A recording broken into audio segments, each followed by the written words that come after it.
So Samsung is finally going official with the Ultra name on a foldable. But after looking at this lineup, I think Samsung may have created a much bigger problem. Let me explain. So, according to the latest reports, Samsung is making a huge shift with the Z Fold 8 lineup.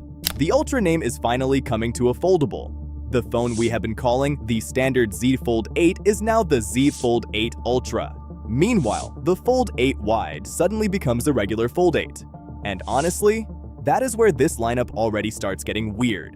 But here's the thing. Samsung has been chasing this name for almost 2 years. Remember the Z Fold 6 Special Edition? That phone was first leaked as the Z Fold 6 Ultra. Samsung pulled the Ultra name because it was a limited edition phone. Then with the Fold 7, they built the whole marketing campaign around Ultra unfolds. But the phone itself was never officially called the Ultra. So for 2 straight years, Samsung kept teasing the Ultra branding without fully committing to it, which honestly makes this whole move feel a lot more calculated. Apple's first foldable is launching this September with the name iPhone Ultra. Samsung's Unpacked is set for July 22nd in London. That gives Samsung a 2-month window to lock down the Ultra branding before Apple enters the market. Because once Apple gets there, that conversation changes completely. And honestly, Apple has a pattern of taking generic words and making them feel Apple-owned. Samsung technically owns the Ultra term since the S20 Ultra. But if Apple ships an iPhone Ultra, casual buyers will start associating Ultra with Apple's foldable. So this does not really feel like a hardware decision anymore. It feels like Samsung rushing to plant the Ultra flag before Apple takes it over. Now to be fair, the Fold 8 Ultra is still getting real upgrades. The problem is that the Ultra name on Samsung phones is supposed to mean zero compromises, which the Fold 8 Ultra lacks most of it.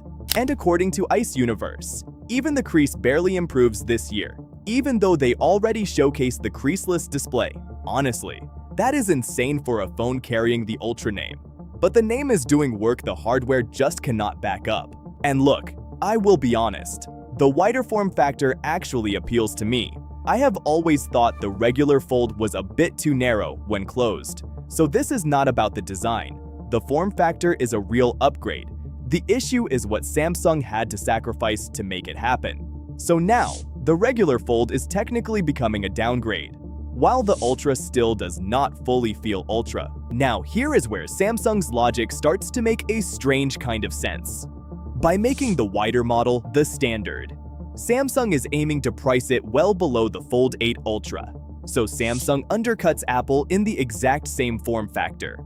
On paper, that is actually a smart play. But here is the catch. Samsung is only producing 1 million of the standard Fold 8 for the entire global launch. Apple is targeting 5 to 7 million iPhone Ultra units in its first year.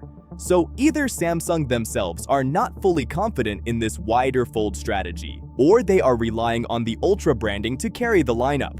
And Samsung will justify the price hike with just the Ultra name. Honestly, this is where Samsung picked the wrong phone for the Ultra branding, because the Z Trifold should have been the Fold Ultra. That is already Samsung's most extreme foldable. The phone they are calling the Fold 8 Ultra right now should be the Z Fold 8 Pro, and the Fold 8 Wide should just be the standard Z Fold 8. It already has the weakest hardware in the lineup, similar structure as the Galaxy S27 series. Speaking of S27 series, Samsung is making some strange decisions in the lineup, and I am not sure whether to thank Apple for that or blame them. Click right here to watch in full. This is Techtics, and I will see you there.